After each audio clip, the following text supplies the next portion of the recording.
사흘 전 대선을 20일 앞두고 있던 목요일 밤, 우린 4인의 정치인에게 조건 없는 대파를 제의했다. 장소는 서울 시내의 한 대포집.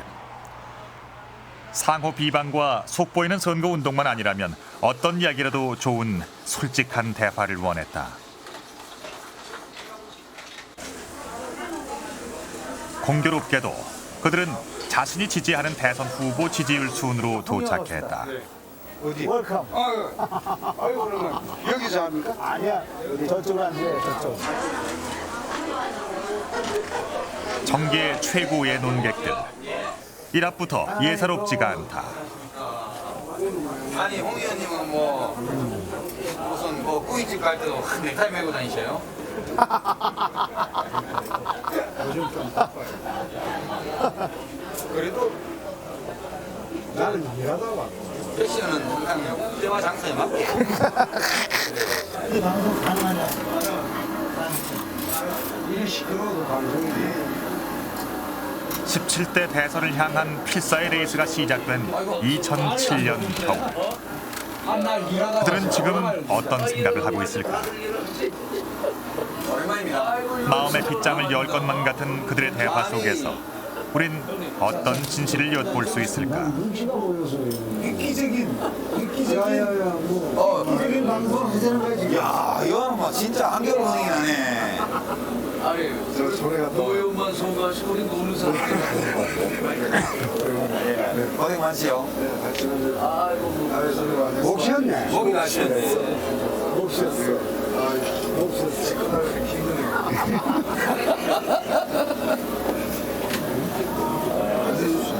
아니 오늘 어디 갔다 왔어? 이렇게 후보가 되어 셋이서 있으면 재밌을 거로. 한 기회 오겠지. 나 확실히 빼래, 죽이래. 옳지. 건배사 할게.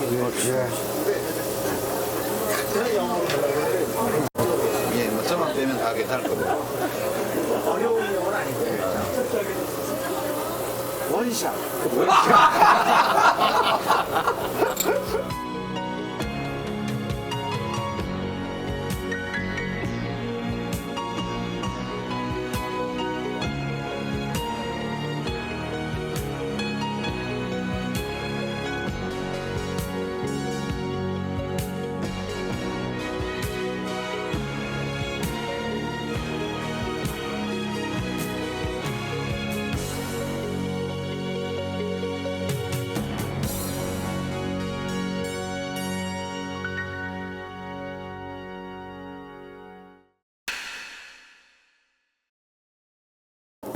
대선 이집 판도가 역사상 이런 예가 없죠. 그렇습니다.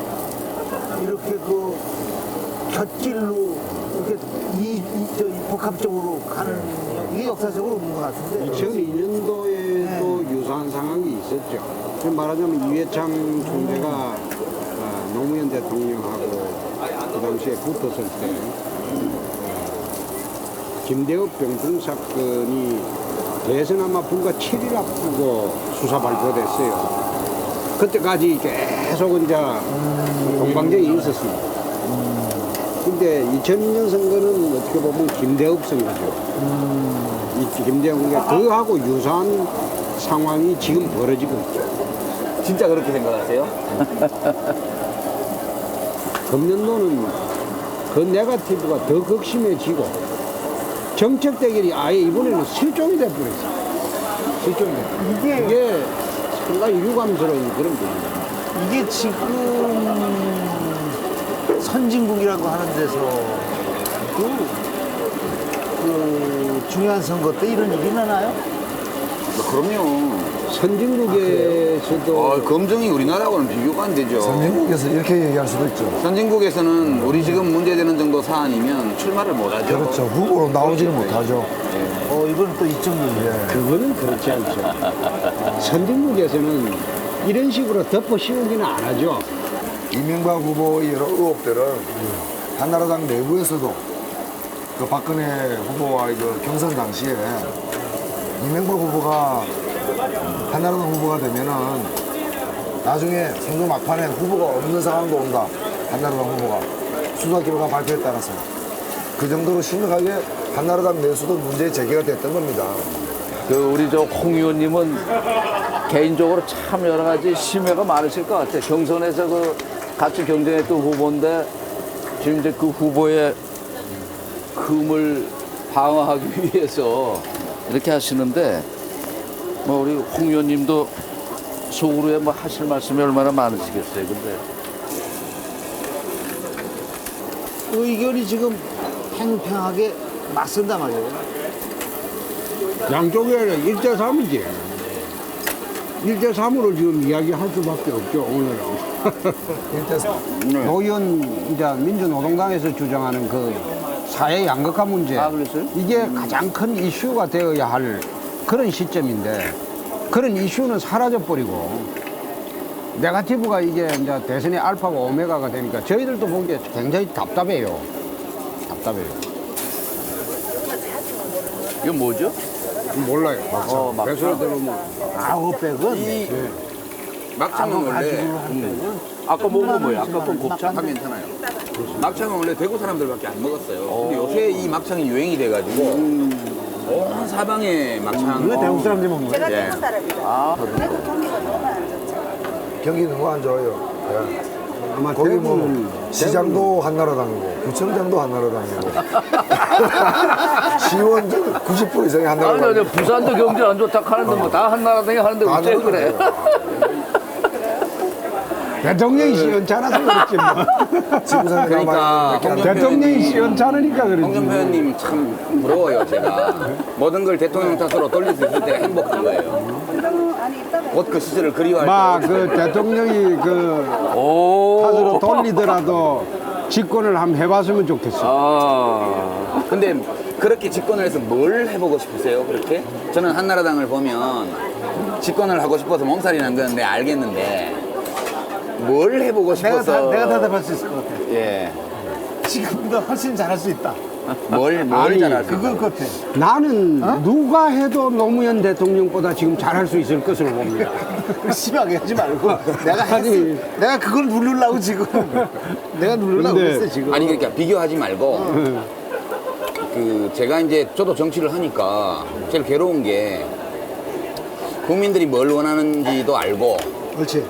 그리고 이제 그런 국민들의 소망을 충족하기 위해서 또 어떤 목표를 가지고 이뤄야 되는지도 알겠는데 되게 왕왕 우리가 고민하는 것은 방법을 못 찾는 거죠.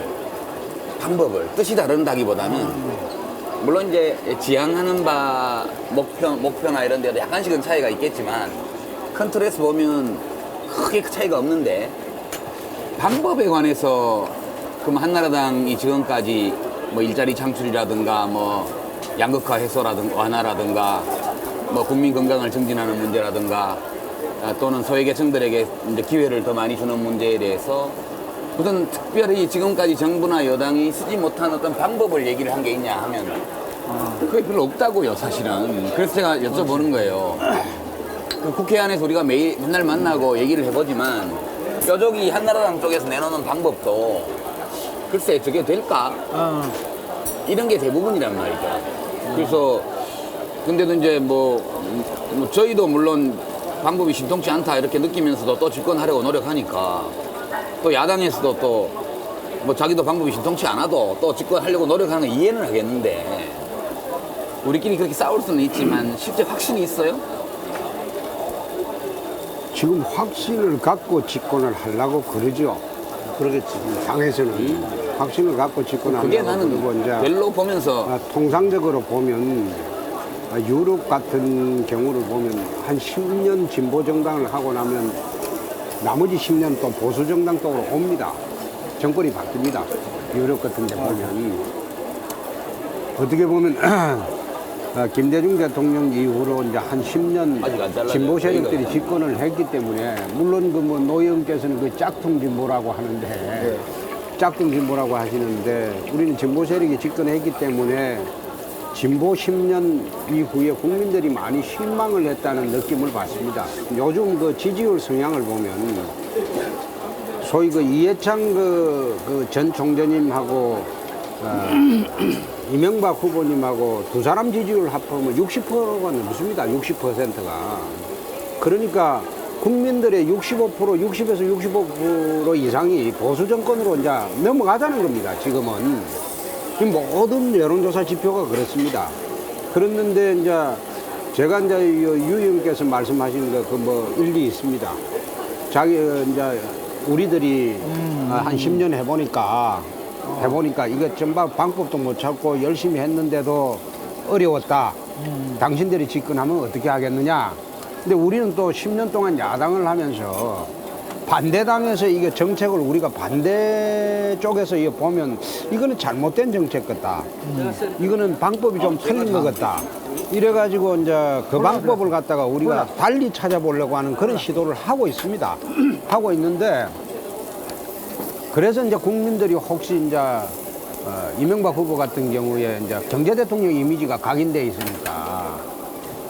있으니까 살기가 어려우니까 좀 잘 살게 해준다. 그런 사람은 도덕성 여부에 좀 2차적으로 치고 그래 이제 지금 나타나고 있는 현상이 소위 지금 와서 뭐 BBK 논란이고 그 논란에도 불구하고 이런 지지율로 공고히 나타나고 있지 않느냐 그런 생각이 들어요.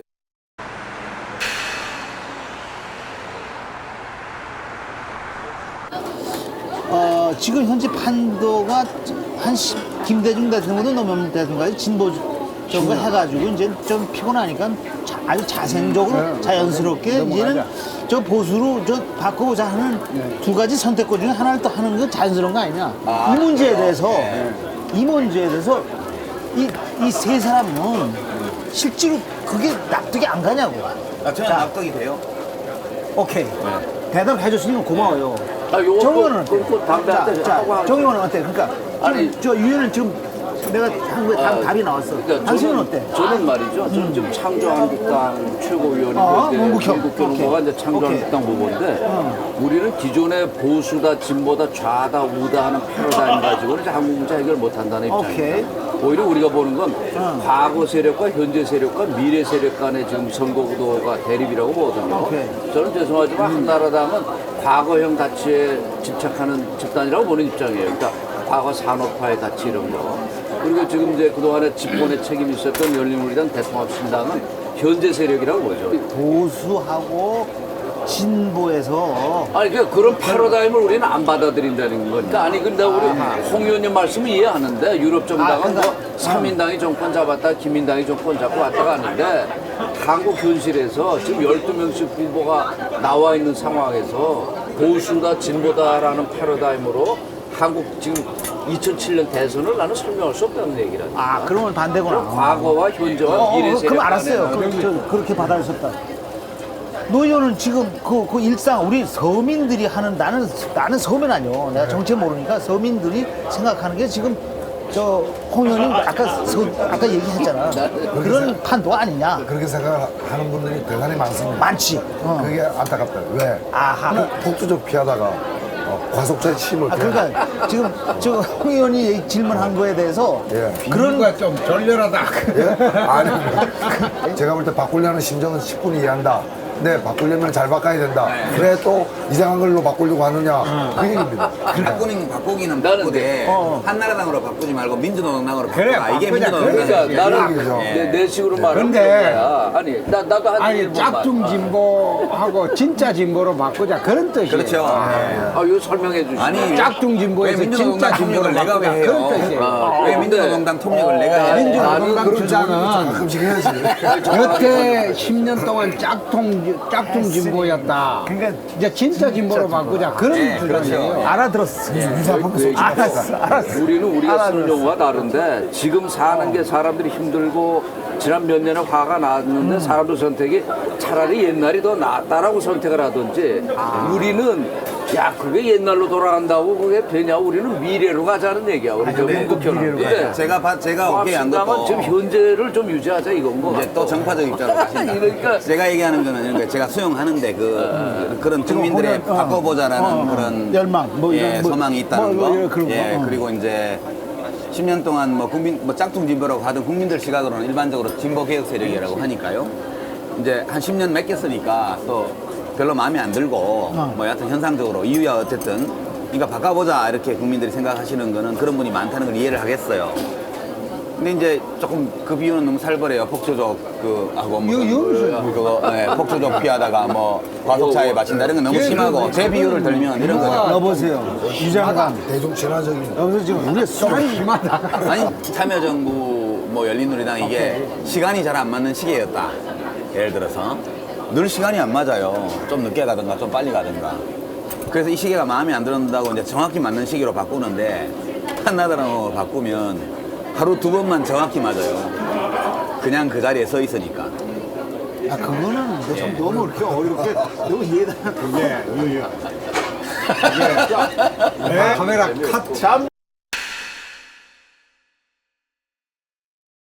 오늘 이게 다 당대 농객들이신데 좀 그런 그 당파적인 얘기를 하기 시작하면 뭐 얘기 뭐 몇 것도 없고 우리가 그럼요 이렇게 만나지 않았으면 우리가 소주 한잔 편하게 할 기회가 없어요. 이제 국회의원 그럼 저는 장관 됐으니까 여기 장관 해본 사람 나밖에 없네. 와우. 네, 짱박이고. 네, 근데 안 해봤죠. 성장하는 거. 아 저는 당 대표를 해봤어요. 요거 편집될 것 같다. 저는 당 대표도 해보고 저 작은 당이지만 요건 편집될 당을 것 만들어서 같아. 대표도 해보고 큰 집권당의 최고위원도 해보고 그다음 내각에서도 일해보고 이렇게 했는데 전체적으로 이제 5년을 해보고 드는 생각은 국회의원은 생활이 힘들진 않아요.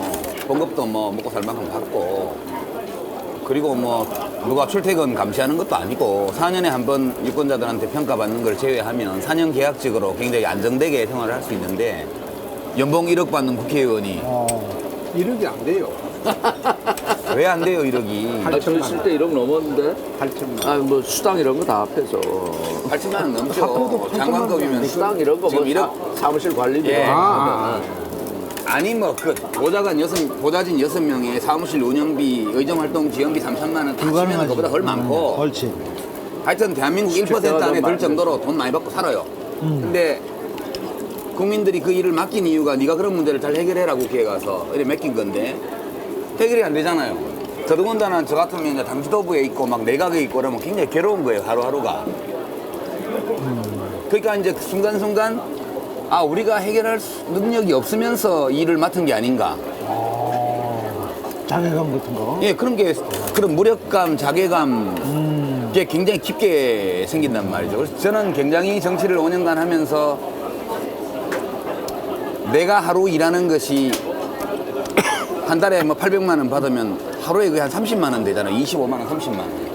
그럼 내가 하루 하는 일이 이게 도대체 국민들이 25만 원 세금으로 내서 내한테 주는데 다른 과에 치면 하루에 돈 100만 원씩 들어간대 내한테.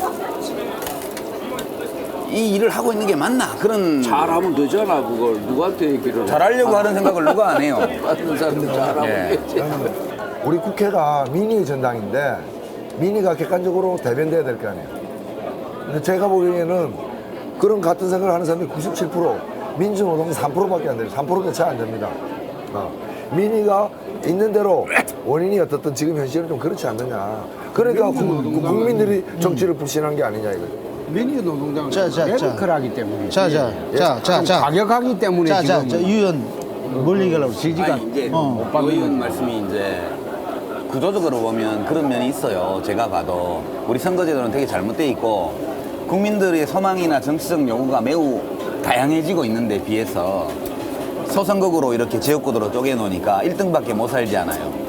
그러니까 정당들끼리 정체성도 없이 합치고 쪼개고 이렇게 뭐 내부 구성원들도 노선과 철학을 가리지 않고 그냥 받아들이고 이렇게 돼 있어. 정당 발전이 안 되고 정치가 발전 안 되는 거죠. 말하자면 자동차 회사로 치면 불량 상품이 자꾸 자동차가 나오는데 그 선거 때마다 리콜을 해봐도 계속 불량이 나오는 거예요. 왜냐? 생산 라인이 잘못돼 있으니까. 옳지. 정당과 선거 제도라는 정치인과 정책의 생산 라인이 잘못되어 있기 때문에 오케이. 계속 불량 정치 나올 수밖에 없는 거예요. 저는 이제 절차적인 면을 좀 우리가 민의가 제대로 나타나기엔 부족하다는 게 한나라당이 뭐 탄핵안 발의했을 때는 저희 열린우리당이 몸으로 옛날에 막았고 우리가 이제 사학법이라든가 뭐 국가보안법 폐지안 같은 거 내면 한나라당이 몸으로 저지하고요. 비정규직법 나오면 민주노동당이 10석밖에 안 되지만 법사위 점거에서 몸으로 맞고요. 근데 열린우리당은 그거에는 그 용납이 안 돼. 그 절대 과반수라고 아니요, 하는 아니요. 그런 걸 갖고 있으면서 그 아니요, 그러니까 소수당이 그 저항하기 마련이지. 제 말씀 좀 그걸 들어보세요. 가지고. 그러니까 아니 옛날에 40몇 석까지 있을 때 탄핵한 때는 그 말씀하시는 게 맞지만 아니요, 그게 잘못이라면 집권 여당에 대해서 150석 저 과반수를 가지고서 아니라니까요. 일반인 거를 의사 진행을 물리적으로 방해하는 것이 소수자에 의해서 정당하다면 다수자도 정당한 거예요, 그거는. 저는 그렇게 보는데 그러면 만약에 열린우리당이 비정규직 노동자들의 권익을 옹호하기 위해서 법안이 잘못됐다면 막았어야지. 근데 주도해서 통과시킨 거 아니에요? 결국? 저는 제가 국회에 들어와서 한 제일 잘못한 일 중에 하나가 탄핵안을 몸으로 저지한 게 굉장히 잘못됐다고 생각해요. 그러라고는 대세 지적이 없었는데 부차적인 문제예요. 비정규직법 그럼 뭐 유의원. 저는 민주주의는 절차적 하나만 정의에서 좀 시작된다고 확인합시다. 보니까. 유 의원이 그 내년 4월에 국회에 들어오게 된다면 예. 절대 몸으로 막는 국회는 해서는 안 된다. 예, 나는 이건 확실합니까? 예. 그리고 토론에서 정당한 토론 절차를 거쳐서 다수당이 주장하는 대로 법안이나 정책을 통과시켜도 그건 불가피하다. 예, 저는 그렇게 생각합니다. 그건 총선 민이니까.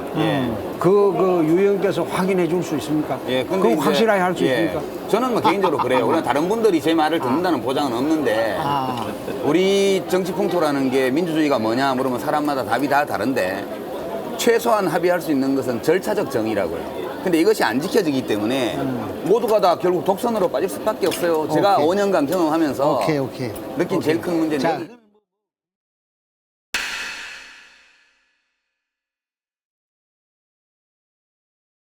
지금 자 그러면 이쪽에다 내가 이 얘기할 수 있는 거는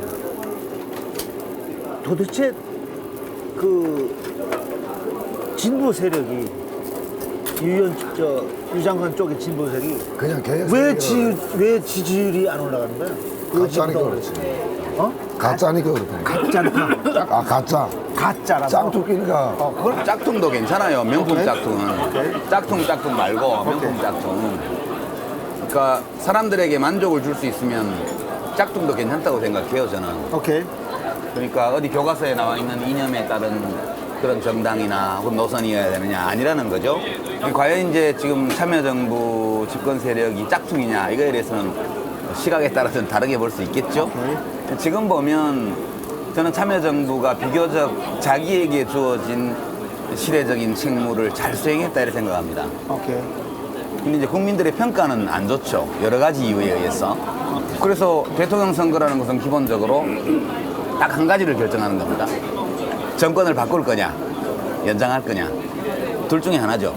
대통령 선거는 다른 쟁점이 없습니다. 딱 하나지. 그러니까 대통령 선거는 정권을 연장하느냐 바꾸느냐를 주권자인 국민이 선택해 주는 선거인데 확실한 집권 세력의 후보가 없어요, 지금.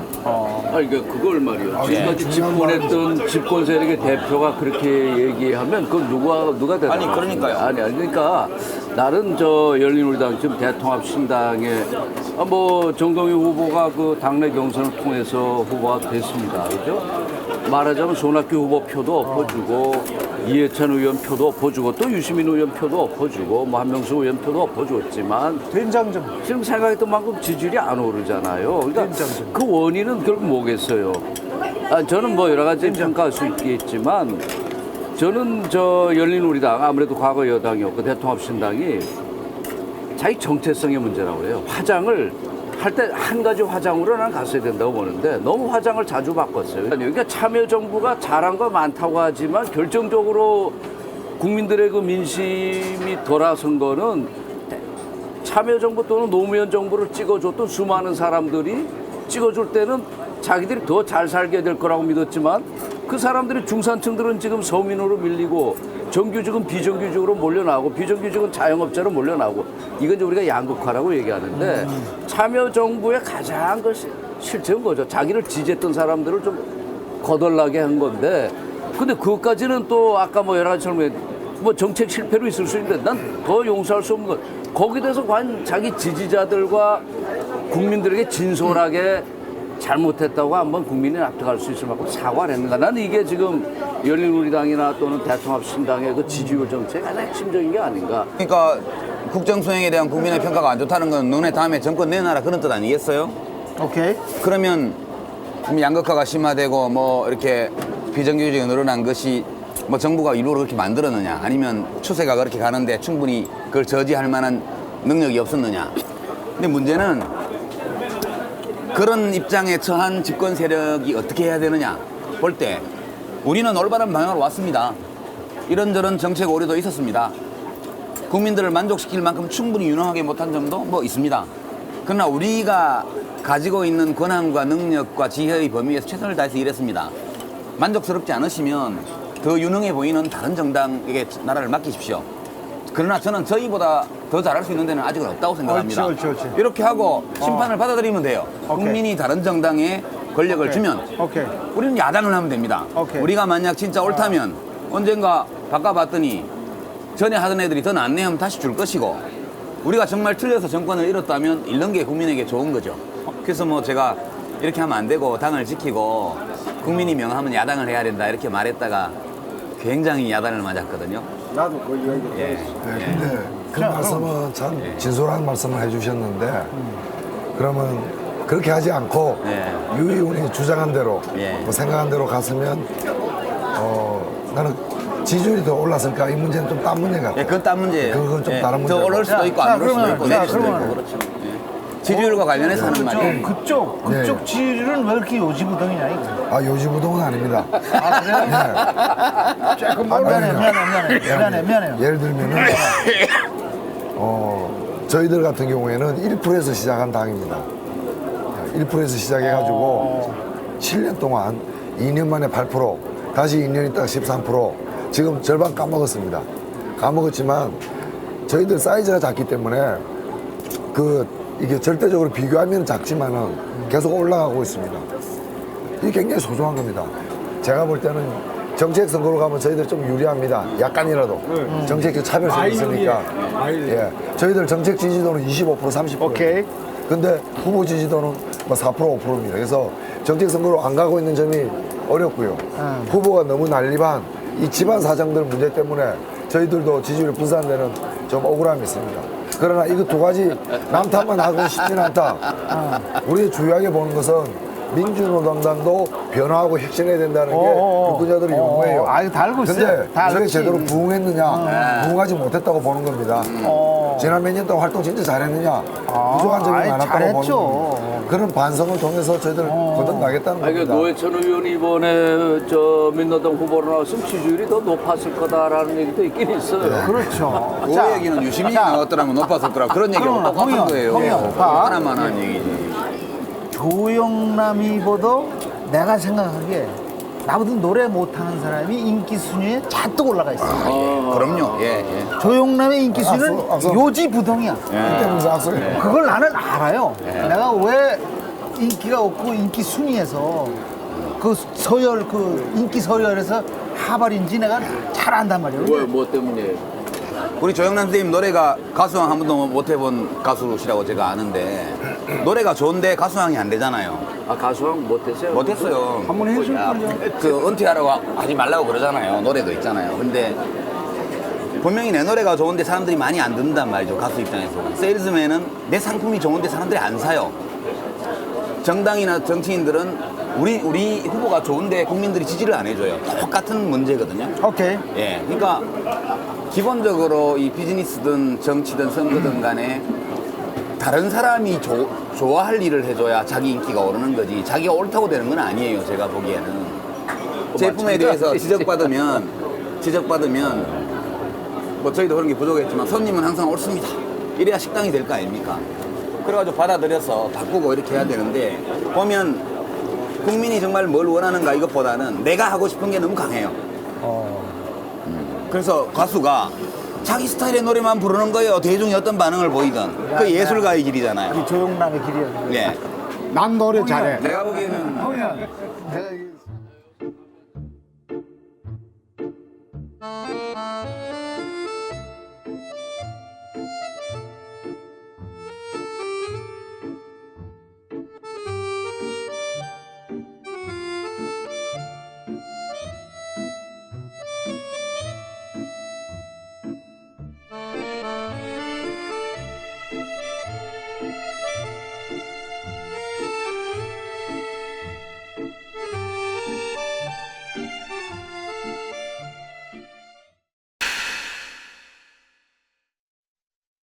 제가 이제 말씀드리는 게 이제 대통령의 이제 도덕성 문제가 지금 뭐 검정 문제, 도덕성 문제 핵심 쟁점이 되어 있습니다. 지금 한국 대선 같은 경우에는 김수환 추기경님이나 법정 선임이 나와도 그 헐뜯는 구조입니다.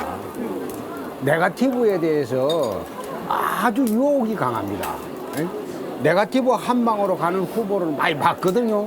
늘 그러니까 어떤 식으로든 한국 대선은 법정 선임이나 김수환 추기경님이 나오시더라도 헐뜯습니다. 근데 이게 도덕성이란 게 그렇습니다. 오케이. 만약 홍준표나 뭐 이런 사람이 지가 검사할 때 제대로 했다. 정치할 때도 난 도둑질 안 했다. 이런 식으로 주장하는 사람이 도덕성에 문제가 생기는가 하고, 이명박 후보처럼 이 양반은 한 40년 경제인을 했습니다. 경제인을 하던 사람이 어떻게 장사를 하고 사업을 하면서 도덕적 윤리적으로 했겠습니까? 나는 거기에 대해서는 국민들이 이명박 후보가 그래 많은 뭐 헐뜯음을 당하고도 지지율을 유지하는 이유가 나는 거기에 있다고 봅니다. 그 양반이 40년 경제인 생활을 했는데 어떻게 장사를 하면서 그 다음에 사업을 하면서 도덕적 윤리적으로 했겠느냐. 그러니까 그런 부분에 대해 했지만 좀 달라요. 근데 나는 그래 꼭 다르다고 보지는 않는데 그런데 그런 측면에서 이명박 후보를 보고 있기 때문에 이 양반이 지지율이 탄탄한 겁니다. 아무런 뭐 음에도 불구하고. 자, 아니 근데 조영남 자, 선배 자. 이제 기업인으로서는 문국현 다 후보도 들었어. 똑같은 그 오케이. 기업인 경력을 가지고 자. 있어요. 그 규모가 틀리죠. 아니 규모가 다르다. 아니 규모가 규모가 안 되죠. 지금 규모는 지금 그렇게 따지면 안 돼. 다 그래서 공평하지가 않아. 자, 정치하면 안 이명박 돼요. 후보는 질적으로 좀 자, 심했다. 그러면은- 그건 있다. 그러면은 발언권을 좀 주세요. 그러면 여기서 저 경제 저 후보니까 아니 그러니까 발언권 저 줄게요. 하자고. 똑같은 그 기업인 출신으로 이제 나온 게 문국현 후보잖아요. 지금 우리 이제 홍 의원님 말씀은 기업하면서 어떻게 윤리적으로 할 수 있었겠냐 하는데 저는 이제 언뜻 떠오르는 생각이 옛날에 이후락 씨가 중앙정보부장 하던 오케이. 이후락 씨가 오케이. 비자금 문제 걸리니까 떡을 만지다 보면 떡고물도 오케이. 손에 묻히는 거지. 그 얘기지. 뭐 그러냐. 이제 그 예. 얘기가 생각이 오케이. 나는데 예. 시대가 이제 바뀌었어요. 예. 이제 문국현 후보 같은 경우에 뭐 이명박 후보나 문국현 후보나 다 전문 CEO입니다. 오케이. 월급쟁이 사장 한 거 아니에요? 근데 오케이. 규모가 틀려. 아니 규모라는 거 따져보면 규모 뭐- 얘기면 안 돼. 그건 구멍가게하고 큰 회사 차이. 홍의원. 거기도 저 1000명 나하고. 이상의 아니 좋습니다. 아니야. 문국현 후보하고 이명박 후보는 그래도 같이 구멍가게하고 봐야 돼. 큰 회사 차이야. 그렇게 여보세요. 따져보면 뭐 차이가 있죠. 언더걸스하고 조영남은 같이 봐야지. 지금 그러면 조영남은 가수도 아니라고 얘기하는 거랑 똑같아. 정과 규모도 다르고 내가 다 맞았지. 다르죠. 예, 1대0. 아, 그렇지. 내가 이겼지. 예. 자, 그거는 얘기해 아마 계속해. 회계 처리는 저 무슨 구멍가게 하는 사람이나 뭐 하나 같아. 아니 그리고 저 유한 킴버리도 뭐 중소기업 아니고 1000명 이상인데 이제 중요한 건 중요한 거는 똑같은 길을 걸어가도 그 사람의 걸어간 그 흔적이 전혀 다를 수 있다는 거예요. 지금 이제 이명박 후보 같은 경우에 뭐 하다 보면 손에 흙도 묻히고 뭐 피도 묻히지 않냐는 건데 제가 정치 안 한다고 했다가 다시 나온 이유 중에 하나가 문국현 후보 같은 경우 보면서 똑같이 한국 사회에서 그 주류 사회의 그 핵심을 갖고 연봉이 10억이 넘는 그런 CEO를 했으면서 어떻게 이렇게 전혀 다른 삶을 걸을 수 있는 사람인가라고 한 거예요. 문국현은 다르다. 맞아요. 여러. 오케이. 달라도 자, 뭐 그러면은- 저번에 또 6억 그 자녀한테 근데 정리한 게 질문 저 흔히 보는 대로 간다. 근데 문국현 후보가 다른 기업인과 좀 다르게 일반적 기업과 다르게 좀 깨끗하고 여러 가지 합리는 안 해요.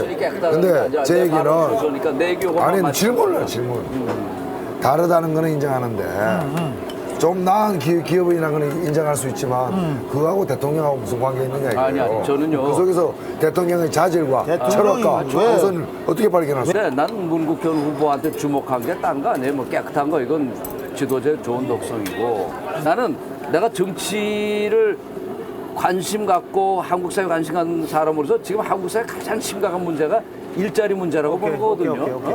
경제 성장 아무리 되면 뭐해? 일자리 확보 못 하는데 여기 대해서 문국효는 말로가 아니라 자기가 실제로 모델로 이걸 보여줬대요. 난 여기서 저 문국효 체험한 얘기하는 거를 거지. 그거 다 잘 알고 있어요. 그거. 알아요? 몇 퍼센트하고 뭐 몇만 분 알아요, 그럼. 몇만 분 알지. 역대 대선마다 그 시대 정신이 있었습니다. 이승만 시대에는 시대 정신이 그때 건국 시대였고 나라를 세우자는 시대였고 박정희 대통령 시대에는 조국 건대화 시대입니다. 어떻게 보면 이제 우리도 그 나라를 세웠으니까 잘 먹고 잘 살아보자. 그 다음에 이제 그 전두환 노태우 시절은 보수 반동 시대를 거쳐가지고 YS부터 이제 그 다음에 YS DJ 노무현 시대는 저는 민주화 시대라고 봅니다. 이게 우리 사회에 이제 사회 인식부터 사회 뭐 제도적으로 민주화 시대는 어느 정도 완성됐다고 봅니다. 그럼 이번 대선의 시대 정신이 있을 것인데 나는 거기에 대해서 2000년도부터 한번 치열하게 생각을 해봤어요. 무슨 시대냐? 그래서 나는 선진강국 시대라고 정의를 했습니다. 우선 나라가 부자가 되고 강한 나라가 돼야지 그 다음에 통일시대로 간다. 응? 독일 같은 경우에는 지금 서독 같은 경우에 세계 2위의 경제대국을 누리다가 갑자기 통일이 되는 바람에 지금 세계 29위로 한번 떨어진 일이 있습니다. 지금 19위입니다. 독일 같은 경우가. 한국의 이 상황에서 바로 통일시대로 간다면 정말 어려운 상황이 온다고 봅니다. 그래서 저는 그 중간 개념으로 통일시대로 가기 전에 우리도 선진강국으로 가가지고 부자가 되고 난 뒤에 그 다음에 이제 통일시대로 가는 것이 맞지 않느냐. 부자 나라가 돼야 된다는 그 전제하에서 이번 대선의 화두는 나는 그 경제대통령 그 화두가 맞지 않느냐. 그런 생각이 듭니다. 그런데 저는 우리 시대가 과거에는 산업화라는 거를 추종했다고 봐요. 이제 박정희 시대 때까지. 그 민주주의도 먹고 사는 게 돼야 민주주의지 어떤 산업화가 우선이다. 경제성장 이걸 주도해왔던 시대가 이제 박정희 시대 때까지라고 봐요. 그 후에 이제 아까 얘기하신 것처럼 이제 김영삼 시대 때부터는 이제 민주화가 시대 정신입니다. 이제 사람이 밥만 먹고 살 수 있는 건 아니고 인간의 대접을 받으면서 사는 게 중요하다라고 해서 우리가 이제 민주주의를 성취했죠. 근데 민주화 과정에서 뭐가 나타났냐 하면 정치적인 민주화는 이루어졌지만 경제적인 민주주의 문제가 새롭게 제기되게 됐어요. 근데 중요한 건 지금 2만 불 소득 시대에도 우리가 과거에 못 살던 시대를 비교해 보면 못 사는 거 아니거든요. 근데 문제는 우리가 주장하는 시대 정치는 인본화라는 거예요. 사람이 중심되는 사회라는 거죠. 지금 보세요. 경제는 과거보다 나아졌지만 사람들 과거에 우리가 못 살 때도 다 자기 직장 가지고 모아둔 사람들이 국민소득 2만 불이고 지금 뭐 수출입이 7천억 불이 된다고 하지만 지금 도처에서 우리 저 사회에서 좀 주변에 보세요. 제대로 된 직장 가지고 사는 사람이 얼마나 돼요? 단기 순이익이 몇 조씩 나는 회사도 구조조정하잖아요. 성장하면 뭐합니까? 사람을 잘라가면서 경제 성장하는 거 이건 아니잖아요. 저는 우리 시대 정신이 사람을 중심에 놓고 생각하는 거. 경제 성장도 사람이 중심에 돼 있고 경제 성장이 되면 될수록 사람들이 일자리도 많이 갖고 사는 게 나아져야지. 지난 10년 동안에 1억 원 이상의 연봉자는 8배나 늘었다고 하지만 지금 다른 한쪽으로는 비정규직이 지금 850만씩이나 되잖아요. 그래서 저는 지금 시대 정신은 성장도 좋고 뭐 좋은데 사람이 같이 거기서 대접받으면서 사람이 그 성장의 과실을 같이 누릴 수 있는 그게 시대 정신이 아닌가. 두 분 다 좋은 말씀인 것 같아요. 근데 저는 이제 5년 대통령 선거를 할 때마다 시대 정신이 바뀐다. 그렇게 보진 않습니다. 크게 보면 이제 1987년이 시대 전환기였죠. 그리고 20년 이렇게 왔고 여전히 우리 대한민국이 갈구하는 것 자유롭고 정의로운 나라죠. 이것이 이제 2002년 대선 때는 원칙과 상식이 통하는 사회 이렇게 표현이 됐고 지금 그렇게 자유롭고 정의로운 나라를 만들어 나가기 위해서 이 시기에 가장 필요한 것 이렇게 묻는다면 저는 이제 평화 이렇게 보죠. 대내외적인 사회적 평화, 또 한반도의 평화, 이제 국제적 평화, 동아시아의 이런 것들이 자유롭고 정의로운 나라를 만드는 기본 조건이 되기 때문에 이것이 굉장히 중요합니다. 돈 잘 버는 분들도 지금 경제 얘기하고 정말 겨우겨우 살아가는 분들, 어려운 분들도 경제 얘기하고 서로 생각들이 다르죠, 보면. 그래서 뭐 잘 살자, 뭐 돈 더 많이 벌자, 국민 여러분 부자 되세요 이런 게 시대 정신처럼 이야기되는 건 부자 되세요 좋은 덕담이긴 한데 정치하는 사람들이 이런 것을 시대 정신으로 이렇게 하는 것은 좀 지나치게 천박하지 않느냐. 김대중 정부, 노무현 정부 10년입니다. 잃어버린 10년이라고 했는데 사실 10년 동안에 국민소득이 10,000불에서 20,000불로 늘어났어요. 근데 문제는 이건 좋은 일인데 다 같이 잘 살게 된 게 아니라는 거예요. 10,000불에서 20,000불은 평균이고 1인당 평균 20,000불. 전체적으로는 빈부차가 더 벌어지고 하고 있다. 이게 아픈 대목이라는 거죠. 그래서 비정규직이 10년 사이에 2배로 늘었다. 그 다음에 오늘 이 음식점 자영업자가 우리 경제활동 인구 중에서 자영업자 비율이 36%입니다. 미국은 7%입니다. 장사해서 먹고 사는 사람이 미국에 비해서 5배가 많다. 장사가 그렇게 잘 되느냐? 그게 아니죠. 안정적인 일자리가 망가져가니까 다들 되든 안 되든 장사로 나타나는 거예요. 그래서 자영업자끼리 과당 경쟁. 음식점 대부분이 적자예요. 최근 1년에 신장 기업한 음식점 중에 70%가 문을 닫습니다. 이런 지금 상황이에요. 이런 문제를 고치지 않고서 20,000불을 40,000불로 만들겠다. 위험하다. 위험하게 짝이 없다. 이건 과속 자동차다. 이게. 폭주적 피하다가 과속 자동차 만난다는 게 이겁니다. 이걸 고치면서 올라가야 되는데 이걸 고치지 못하고 올라가는 것은 이 양극화를 더 버리겠다는 얘기밖에 안 된다. 왜 이명박 후보는 비정규직 문제를 해결하기 위한 해법을 안 내놓느냐. 저는 내놓은 부분도 믿느냐 안 믿느냐의 문제는 있는데 내놓지도 않고 있다. 지금 이명박 후보가 내놓은 비정규직 대책은 그 줄리아 덤벤하고 이런 아들, 딸 비정규직으로 취업시키지 말고 더 있냐. 그게 좀 심하다. 아, 그건 더 있네. 한나라당에서 내놓는 그 정책 중에 상당수가 노동 정책을 제가 이제 주장을 냈습니다. 했는데 받아들인 것도 홍 의원이 있고, 대통령 한나라당 후보 근데 나오셨어요. 내가 받아들인 것도 있고 안 받아들인 것도 있어요. 그게 이제 우리가 그 사회 양극화 노 의원께서 말씀하시고 그 우리 유 의원께서 말씀하신 사회 양극화 문제 이게 정말로 그 우리 사회의 큰 화두입니다. 화두인데 제가 성장만 주장하는 게 아니고 지금 사회 양극화 문제가 굉장히 심각합니다. 수출이 7천억 뭐 어떻게 그 해본들 뭐합니까? 그게 대기업하고 중소기업의 아니 양극화. 우리가 하는 얘기인데 한나라당 공약에선 게 나오는 게 없잖아. 그런 비정규직 문제가 문제를 굉장히 심각한데 해결하기 그 공약도 내놨어요. 내놨는데 못 봐서 그렇지. 자, 내가 내놨어요. 못 봐서 아니, 차라리 지금- 홍 의원께서 한나라당 후보가 나오셨으면 내 얘기 설득력 있게 그건 봤는데 맞습니다. 이명박 후보 공약에 그런 괜찮으세요? 아니 그거는 왜 그랬어요?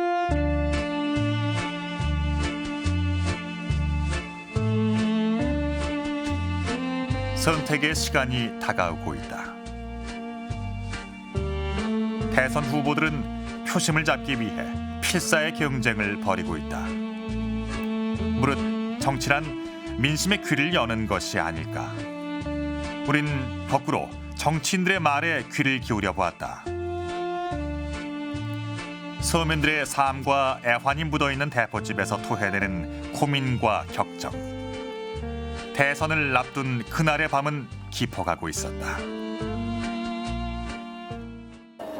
누구든 다른 사람한테 공격을 실컷 받았는데 우리가 자기 지지하는 사람한 후보한테 뭐 이것만은 안 해줬으면 좋겠다. 아니면 평소에 이랬으면 좋겠다. 아니면 충고도 좋고 하고 싶은 얘기를 한번 해보자고. 이거를 이렇게 돌아오는 여기부터. 유형부터 해봐. 아야. 그러면 유형부터 저 원시적인 방법을 자, 써요. 가위바위보 해. 자, 유장님 지는 사람 손부터. 진 사람 먼저. 진 사람 쓰라. 그래. 가위바위보. 자기 지지자에 대한 하고 싶었던 얘기. 아, 예. 오케이. 저는 우리 권영길 후보하고 소주 한잔 하면은 얘기가 잘라낼 게 하나도 없어요. 너무 생각이 똑같아. 우리 당에 대해서도 서로 반성하는 얘기들도 많이 하고. 예. 그 좋습니다. 근데 제가 볼 때 민주노동당이 스스로 국민들 앞에 이런 거 잘못됐습니다. 고쳐나가겠습니다. 이렇게 좀 당당하면서도 자기 성찰적인 얘기를 해야 된다 봅니다. 민주노동에게 큰 당은 아니지만은 더 커나가기 위해서는 스스로 뼈를 깎는 아픔을 감수하면서 나아갈 수 있어야 된다. 그런 거죠. 그럼 민주노동당도 국민의 평가 대상입니다. 민주노동당은 기성정당입니다. 이제 결코 신생정당이라는 말로 덮어지지 않으니까 권영길 후보한테. 그러니까 권영길 후보도 이제 우리 국민들에게 진심으로 우리끼리 하는 얘기를 국민들에게도 알려드려야 된다. 저하고도 한 얘기를 국민들에게 우리 이런 문제 있다 고쳐나가겠다 용기 조금만 있게. 기다려 주시라. 용기 있게.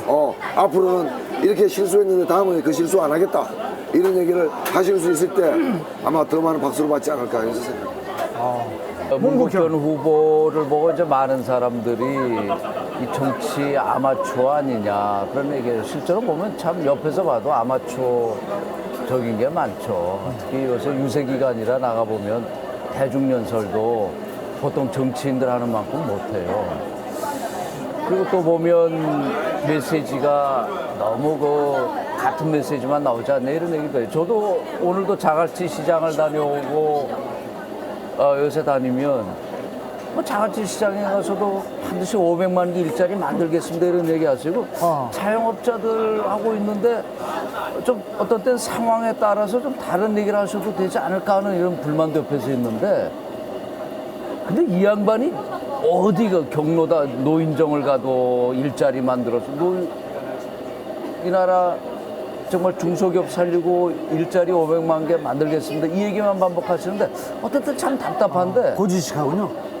그런데요 옆에서 그 얘기를 쭉 듣다 보면 어떤 때 눈물이 날 때가 있어요. 저 양반이 그 양반도 30몇 년을 CEO를 한 사람인데 그걸 모르겠어요. 일관되게 일자리 문제 해결하겠다라고 하는 거 자기가 대기업 회장 출신이지만 중소기업을 잘 살게 해서 거기서 고용을 흡수하겠다는 얘기를 이렇게 일관되게 하는 거 보면 저 사람은 저게 거의 종교로 돼 있구나 하는 걸 하면서 어떤 때 그 얘기도 말고 좀 딴 얘기도 하십시오 이런 얘기를 옆에서 하다가도 그래 저게 우리가 지금 제일 해야 되는 일인가 보다 하고 받아들이는데 보시는 분들이 혹시 좀 답답하실지 모르겠어요. 순서에 의해서. 예, 우리 정동영 후보는 굉장히 에너지가 많은 분이세요. 부지런하고 힘이 넘치고 그리고 권력 의지도 굉장히 강하고 그런 장점이 많은 분인데 잘 가려서 안 보이는 그런 안타까움이 있죠. 그래서 제가 우리 정동영 후보께 공개적으로 이렇게 충원을 드린다면 좀 더 과감하고 좀 더 용감하고 누가 볼 때에도 패배를 두려워하지 않는 것과 같은 그런 패배에 대한 두려움, 패배를 두려워하지 않는 그런 용기, 의지, 과감성, 카리스마 이런 거를 좀 보여주시기만 하면 확 올라갈 수 있는데 지금 지지율이 좀 낮고 주변에서 잘 안 움직이고 여러 가지 여건이 어렵다 보니까 너무 조금 의기소침해져서 본인이 가지고 있는 역량을 다 못 펼치는 거 아니냐 이런 안타까움이 있습니다. 그래서 용기를 내서 과감하게 한번 휘두르는 그런 카리스마를 한번 보여주시면 금방 또 국민들이 좋아하실 거라고 생각해요. 화이팅! 파이팅. 참 솔직하고 담백한 양반인데 요즘 자꾸 신당에서 막 거짓말쟁이다 이러니까 제가 옆에 보기도 좀 답답한 점이 있는데 이 양반이 그냥 적어주는 것만 읽으면 되는데 애드립을 해요. 예? 갑자기 애드립을 해서 실수를 해요. 제가 생각하는 대통령은 무한 책임을 지는 자리입니다. 국민에 대해서. 무한 봉사를 하고 무한 책임을 지는 자리인데 말을 어떤 실수를 하더라도 그건 책임을 져야 돼요. 그런데 우리는 만약 대통령이란 그런 자리는 중차대한 자리라는 걸 알고 있는데 이 양반이 막 적어주는 것만 읽으면 실수가 없는데 어쩌다가 막 적어주는 거 이외에 애드립을 하는 바람에 가끔 말실수가 나와요. 말실수하고 난 뒤에 이제 통화를 하다 보면 아따 그 뭐 하려고 그런 이야기를 하요. 그럼 앉아서 야 무로 샀는데 그래 나 뭐 뿔뚝하면 대답한 게 그래 대pos다 막 이런 식으로 이야기를 한단 말이에요. 그래서 이제 앞으로 남은 20일 동안만이라도 원래 밑바닥 출신입니다. 원래 진짜 찢어지지 않은 밑바닥 출신인데 그럼 밑바닥 행보를 좀 해주고 그리고 또 밑바닥을 위한 정책이 나와야 돼. 좀 더. 어렵죠. 그 정책이 나와야 돼요. 못 나와요. 그 정책을 나는 계속 주장을 밑바닥에서 해요. 혼자만 올라갔죠. 아니 밑바닥 정책을 나는 같이 계속 올라오게 주장을 안 해요. 돼요. 그리고 좀 20일만이라도 애드립을 좀 안 해줬으면 좋겠어요. 그래서 제가 이제까지 왜 고양이만 대통령을 하느냐. 국민 대다수가 서민이고 쥐인데 쥐도 대통령 해야 되는 거 아니냐. 왜 이 고양이 문제 있으면은 덜 나쁜 고양이 세우고. 그래서 고양이만 교체해 왔다 이거예요. 그래서 저는 이 덜 나쁜 고양이도 고양이다. 근데 이제는 쥐가 나서야 된다. 근데 아니, 쥐들아 당신하라. 쥐들아 당신하라. 하나만 물어보자.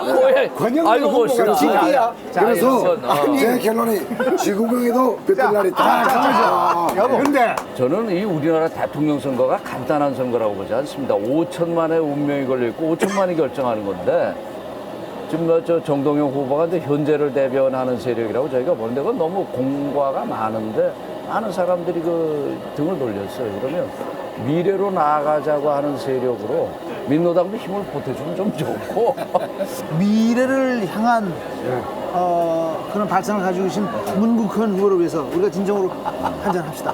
자, 좋습니다. 건배. 일단 자, 문국현. 이번 대선은 문국현을 위하여. 요 라운드에서 문국현을 위하여. 아, 고맙습니다. 갑자기 그 별짓도 안 나지잖아. 민국현을 위하여 건배. 그럼. 권영민을 위하여 그건 맞는 건배. 얘기야. 그건 맞았어. 아니, 여기 두 분은 당선권에서 멀기 때문에 아니 그래요. 그것도 당선권에 멀어. 정동영을 위하여. 위하여, 이명박 전반을 위하여. 이명박 전반을 위하여. 그럼 대연정이에요, 대연정. 대연정. 대연정. 감사합니다. 감사합니다. 대연정은 마음에 대연정. 들어요. 아니. 오늘 대화는 오늘 1대3으로 하니까 오늘 참 힘들었어요. 1대3으로 하니까 지금 우리 후보가 1등이거든요. 1등을 하다 보니까 집중적인 공격을 받고 또 어떻게 보면 제가 같은 당을 하고 있으니까 제 생각과 극히 일부 다른 이야기도 해야 되는 경우가 있어요. 근데 그거는 뭐 어쩔 수 없는 이야기고 내 생각대로 다 이야기하고 전달한다는 게 내가 후보가 아니기 때문에 후보 입장을 대변해야 되는 그런 문제도 있습니다. 그런 점 좀 양해해 주십시오. 국민 여러분 고맙습니다. 네, 감사합니다. 뭐든지 전체가 잘 되려면 윈윈하면서 서로 절제하고 이렇게 해야 되는데 뭐 잘된 부분도 있고 조금 잘 안 어울리는 대목도 있고 그런 것 같죠. 인생이 그렇죠. 예. 국민들이 볼 때 아 저 사람이 저건 좀 잘못하고 하지만 그래도 저 사람은 믿을 수 있다. 그래도 저 사람이 하는 거는 진실성이 있다. 이런 걸 보면 우리가 그래도 어렵지만 우리 사회의 그 통합을 유지하면서 미래로 나갈 수 있지 않을까. 저는 이제 시민이면서 또 저도 한 정치인이면서 그런 생각을 하죠. 저는 오늘 이 대포집 토론을 하면서 오죽했으면 정치인들에게 술까지 먹여가면서 얘기를 듣고 싶어 했을까. 평상시 하는 얘기들을 다 못 믿겠다는 얘기입니다. 술 먹고 진솔하게 한번 얘기해봐라. 이런 국민들의 요망이 있었던 것 같아요. 그러나 아마 우리 시청자들이 지켜보았듯이 한잔하면서 얘기해도 벽이 있습니다. 한계가 있습니다. 믿음지 못한 구석이 있습니다. 이것이 현실 정치의 한계이긴 합니다.